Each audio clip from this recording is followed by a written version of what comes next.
tarde, gente. Boa noite. Hoje, no episódio de hoje, falaremos sobre a comunidade LGBT. Hoje, trouxemos o nosso professor de arte da Escola João Batista para falar um pouquinho mais sobre essa parte.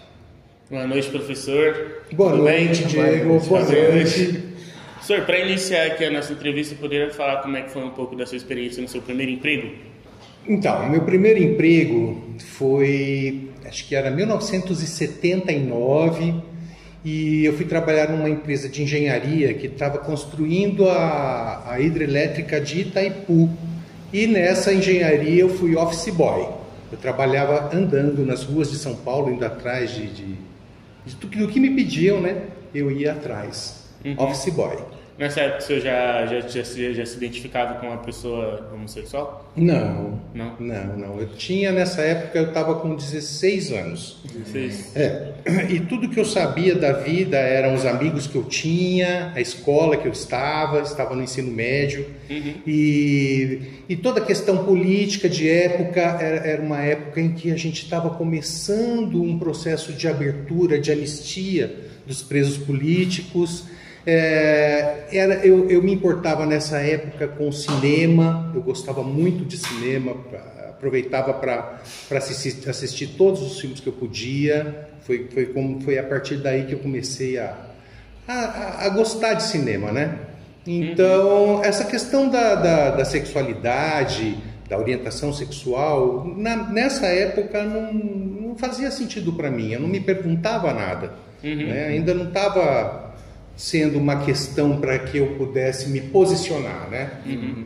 A partir do momento que você começou a se identificar com uma pessoa dessa comunidade e você começou a trabalhar assim, as pessoas elas te olhavam torto, quando elas descobriram que você era homossexual, elas te olhavam torto, faziam alguma coisa? Não comigo propriamente, né? Mas eu já sentia que as pessoas reagiam a uma questão como essa, em questão da sexualidade humana, se você não fosse exatamente do grupo, do gênero que se espera que você seja, você já era olhado de uma maneira diferente, anedótica, as pessoas costumavam tirar sarro, mas isso não acontecia comigo, porque eu não tinha nenhum estereótipo de vamos dizer, de gay, né? Isso, a minha pessoa, aliás, eu nunca recebi muito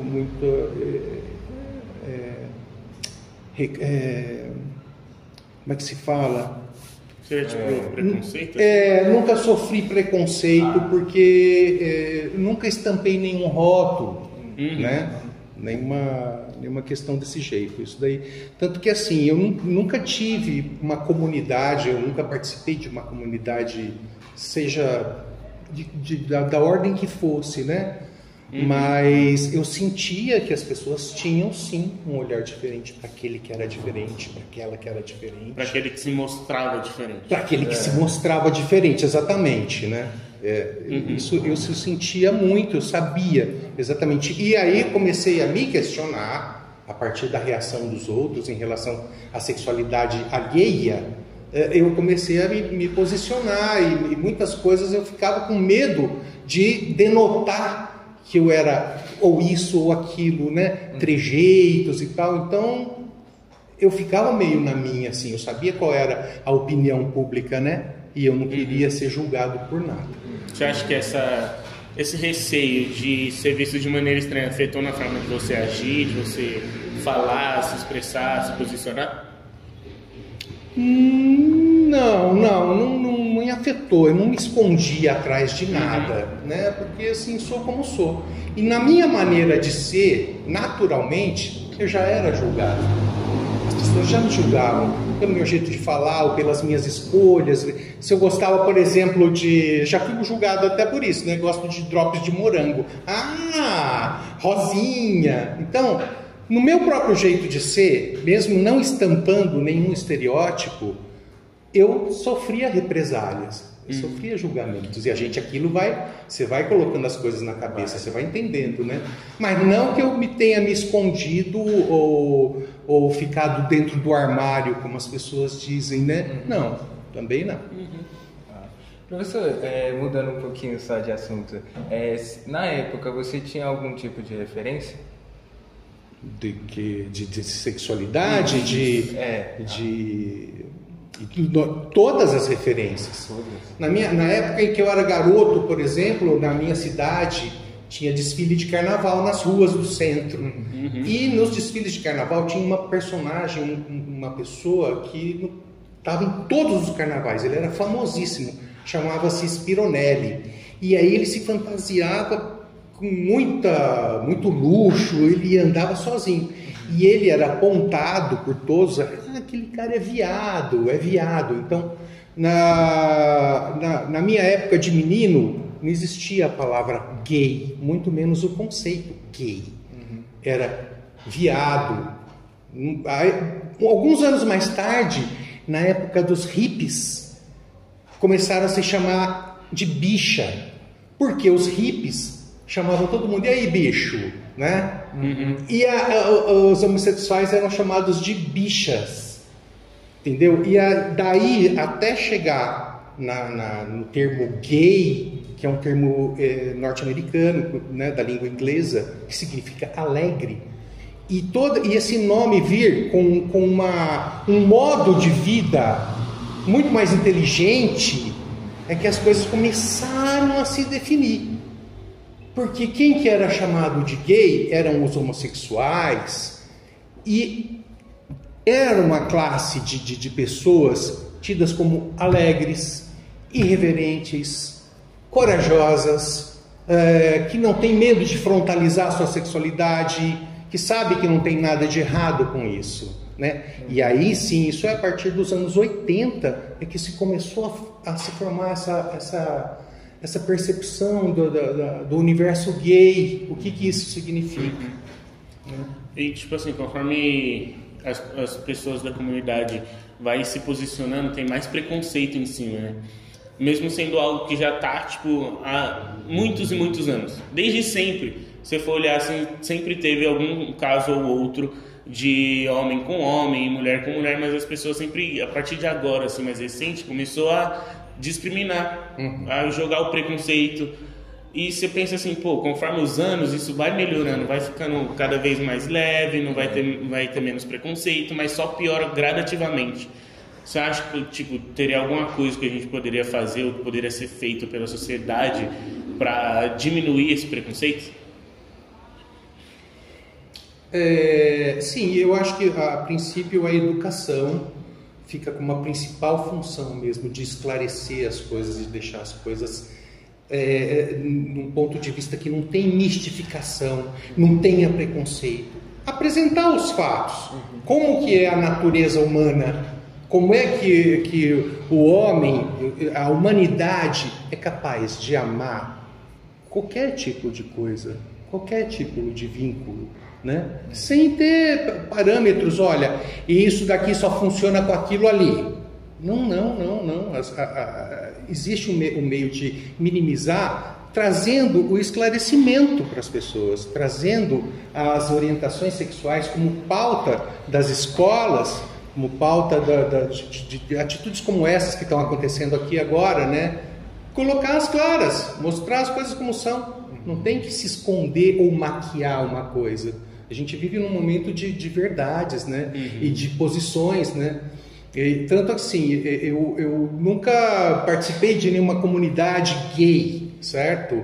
Mas hoje eu me vejo numa atitude que eu tenho sim que me mostrar. Eu tenho que frontalizar todo o preconceito que existe, porque essa é uma forma de ativismo positivo. Hoje eu tenho que me colocar. Se alguém me pergunta, antes, se alguém me perguntasse, você é gay? Eu achava que eu não tinha que responder essa pergunta nem com sim, nem com não. Porque é uma coisa que diz respeito única e exclusivamente à minha vida pessoal. Eu não tenho que tornar isso público. Mas hoje eu me sinto no dever de tornar público, sim. Porque é a maneira que a gente tem de diminuir o preconceito, né? A gente se mostrar como você é. Você não tem que ter vergonha daquilo que você é, né? No processo seletivo, assim, que nas entrevistas. Isso, nas entrevistas, que provavelmente você não ficou na mesma escola, obviamente, né? Você não ficou na mesma escola. e foi procurar outro emprego. Assim, nessas entrevistas de emprego, você percebeu que durante o processo seletivo teve algum tratamento diferente, algum olhar assim diferente, não só com o senhor, mas com algumas outras pessoas também que demonstravam ser dessa comunidade? No ambiente de trabalho que eu circulei, que foi sempre ligado à educação, à arte e educação, esse tipo de preconceito nunca aconteceu, nunca vi acontecendo, né? Eu já tive muitos colegas, né, da comunidade LGBT, que, na verdade, no meio da educação e da arte, a gente encontra muito abrigo e muita consciência. As pessoas sabem com quem estão lidando, sabem que aquela pessoa, antes de mais nada, é um profissional. Não tem questão com a orientação sexual da pessoa, não, né? Então, no meu círculo, nunca encontrei nenhum tipo de trabalho. Mas, fora desse círculo, quando eu era office boy, na época que eu era office boy, eu fui mandado embora do trabalho. Eu já não era mais office boy nessa época. Mas eu estudava, fazia faculdade de arte, então meu cabelo era grande, eu me vestia com roupas completamente doidas, que ninguém entendia muito qual que era a minha questão, né? E eu sempre fui muito rosado, e eu já fui confundido com mulheres, se você quer com mulher, né? Então, eu sofri preconceito, eu tive um chefe que não foi com a minha cara, nitidamente não foi com o meu jeito de ser, e ele me mandou embora depois de uma falta. Eu faltei, no dia seguinte ele aproveitou e me mandou embora. E eu tenho certeza que foi por causa da minha aparência, do meu jeito de ser, que destoava de todo mundo ali naquele setor, né? Era um banco nessa época, era um banco. Mas sim, eu já vi sim, preconceito só em entrevistas de emprego, né? Já vi sim. Professor, você tem algum conselho para as pessoas e para os jovens que vão ver esse podcast? Eu não sou bom com conselhos, cara. Não me dou bem com conselhos. Mas assim, eu acho que continuar com esse olhar investigativo que a juventude hoje tem, né? Fazer a melhor utilização possível, a ética melhor possível para se usar as mídias digitais, você entendeu? Se posicionar. A gente está numa época de posicionamento e enfrentamento, então à medida que você vai tendo consciência de quem você é, você vai deixando de ser alienado, você sabe quem você é e você sabe a sua história, aonde você está inserido. Então, eu acho que isso a juventude de hoje, os jovens com quem eu trabalho, e eu trabalho na sala de leitura, e eu tenho uma possibilidade muito grande de trabalhar com a linguagem da juventude, que é o meu foco principal. Eu vejo que o pessoal está caminhando cada vez melhor em relação às discussões de temas complicados de se falar. Então eu vejo que a juventude tem que continuar com esse olhar investigativo, com essa postura positivista, entendeu? E quebrar todos os estereótipos, quebrar todos os ícones, tem que serem quebrados para a gente poder renovar. Professor, eu tenho só uma última pergunta. Durante todo esse processo, assim, hoje, você vê assim, sua vida, tudo que você passou hoje, você se considera uma pessoa feliz por se posicionar da maneira de quem você é? Olha, eu acho que falta ainda algumas coisas para eu poder falar que eu sou uma pessoa feliz do jeito que sou. Eu acho que ainda falta algumas coisas para eu quebrar, para eu descobrir, né? Mas sim, muito das coisas que eu fui me transformando à medida do tempo. Eu nunca permaneci a mesma pessoa. Eu renovo assim as minhas crenças, eu esclareço coisas, eu deixo, eu não sou apegado a nada, sabe? Então, essa forma de ser me deixa hoje num lugar confortável, que eu sinto assim que tá tudo bem, tá ok. Valeu a pena? Valeu a pena. Mas ainda falta coisas ainda para eu chegar lá. É importante, né? Você se posicionar, falar quem você realmente é, não se esconder por medo de preconceito ou difícil. Por medo de alguém vir e te ficar fazendo piada. Você tem que se posicionar, porque é com a posição que a gente vai combatendo e vencendo cada vez mais esse preconceito enraizado na sociedade. Essa é a maneira que eu penso, sabe? Uhum. Também a maneira que a gente tem visto com... como é o nome? Aqueles... não é combate, como é que Protesto. fala? Protesto que tem tido por muito tempo. Não só na questão da comunidade, mas também das pessoas negras, as mulheres, que têm passado um olhar diferente, uma forma diferente, um jeito de viver diferente. Então, é super importante continuar, principalmente na questão das mulheres, porque se fosse pelas pessoas brancas, ela continuava do jeito que está lá embaixo. Então, se posicionando, se colocando à frente. É isso que é, né? Infelizmente, para os grupos marginalizados, o pessoal periférico, ou até mesmo para a comunidade LGBT, a forma da gente ser ouvido é combatendo, é com muita luta. Mas é isso, gente, ninguém nunca tá sozinho. Você não tá sozinho, você não tá sozinha, tá? Muita gente tá com você, entende? Então, tipo assim, gente, força, foco no que vocês estão fazendo. Vocês vão conseguir, viu? Isso aí, professor. Muito obrigado. Muito obrigado. Gente, esse foi o episódio de hoje. Se vocês gostaram, compartilha, curte, tá? E lembre-se, é só o começo. É só o começo. No final tudo vai valer a pena. Boa sorte para todo mundo. Tchau, gente. Tchau.